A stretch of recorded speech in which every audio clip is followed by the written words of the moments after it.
Pagadian, 80 miles northwest of Cotabato, lies on the Gulf of Morro and took the full force of the tidal waves. When our camera team flew over the town 4 days after the disaster, virtually every street was still under water or beneath thick layers of mud.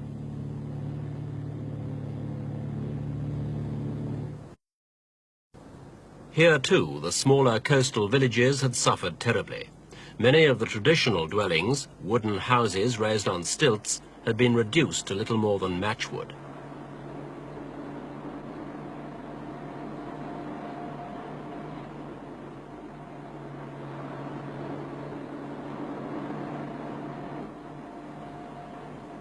Troops sifting the wreckage for bodies wore masks to keep out the stench of corpses.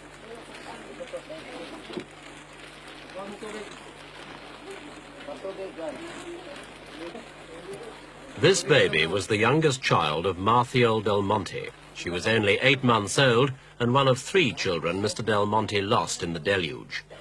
Her father led her pathetic funeral procession across the rubble-strewn area that had once been their village.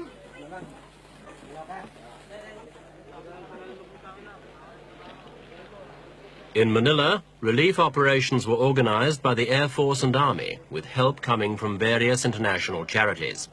Supplies of protein-enriched biscuits, dried milk and soya flour were rushed to the stricken areas in the south.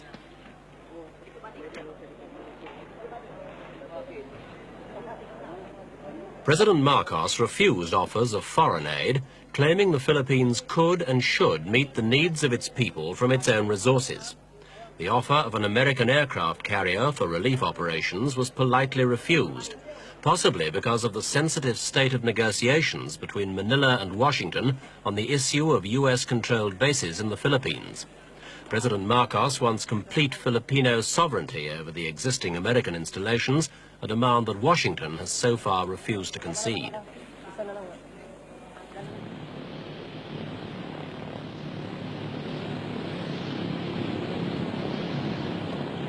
Touring the devastated areas with her husband was the president's wife, Imelda. Mrs. Marcos is a powerful political figure in her own right.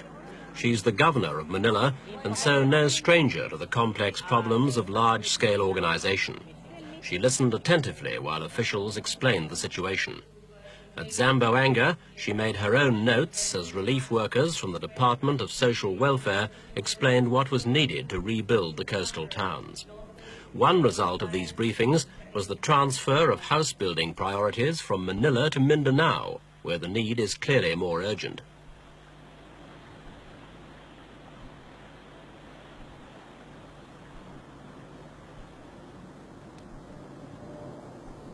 The government ordered the evacuation of the coastal areas in case of further tremors. And so thousands of refugees found their way to the temporary camps that have been set up all over the south.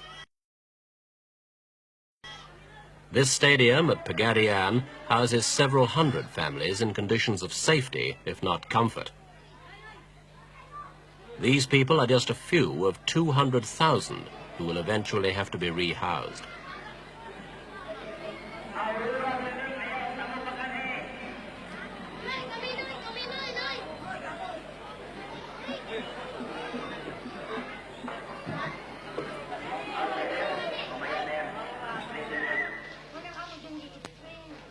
At the moment, the only sustenance for these refugees is the food handed out by the government or the international charities.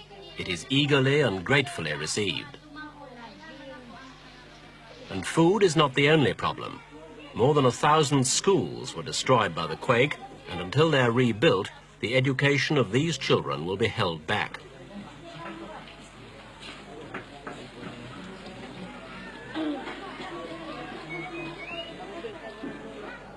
Although regarding the quake as a national calamity, President Marcos also referred to the disaster's silver lining, the creation of national unity. The people of Mindanao are Muslims, and in recent years, many of them have given their support to a rebellion aimed at secession, or at least autonomy, from the Christian North. How the disaster will affect that rebellion is difficult to predict. There have been reports of renewed armed clashes in the last few days, as some rebel leaders have tried to take advantage of the general disorganization in the cities. But the government also claims to be seeking quiet negotiations between rival local commanders to end hostilities. At this center, army personnel are assisting ordinary people to find their missing relatives.